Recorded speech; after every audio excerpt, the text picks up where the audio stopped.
ayan na guys, tapos na ako maglagay ng BB cream at cushion. Pinagsama ko yung dalawa. At tapos na ako maglagay ng ating kit. Ngayon, gagamitin ko naman itong aking Revlon.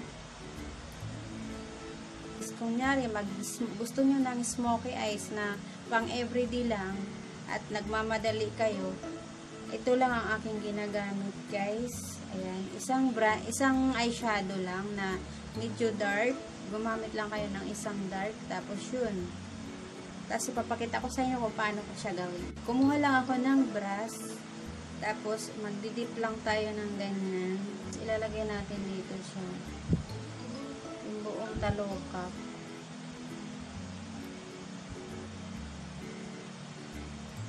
Tapit ko sa inyo.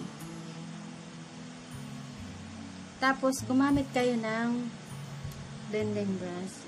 Dito, i-blend lang natin. Madali lang siya gawin, di ba guys? So,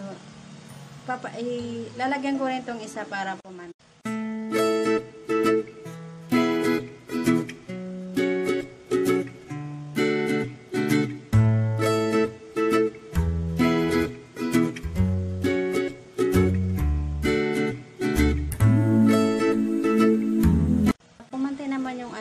Yung color, huwag nyo rin naman kalimutan yung lower ano niya.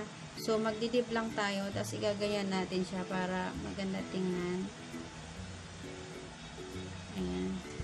Ayan, ganito lang gawin nyo pang madalian na smoky eyes. Wala nang chichiborichi na maraming nilalagay na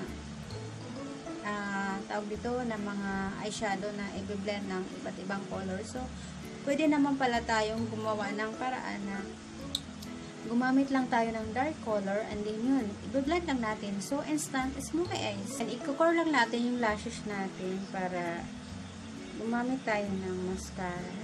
Ang gagamitin ko namang mascara, itong aking paboritong YSL.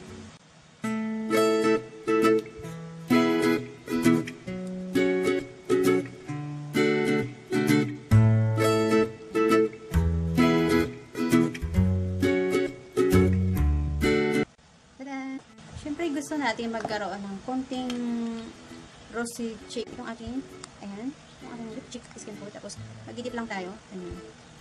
Ayan. Para magkaroon naman ng buhay ang ating cheeks. So, ayan lang. Para hindi tayo masyadong mapitla naman. So, ipapat-pat. Ganyan lang guys. Charan! Diba? Tapos, ang gagamitin ko namang lipstick dito sa look na to is since ano naman tayo, medyo smoky eyes tayo. So, itong aking gagamitin. Itong aking Sansan. Ayan.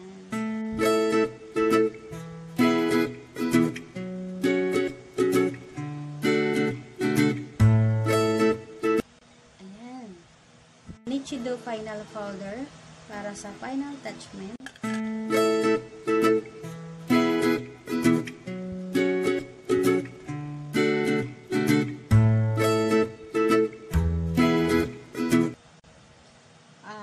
Pasok na tayo sa office. So, yun lang guys. Thank you for watching guys. I'll see you on my next video. Please subscribe here on my channel and see you.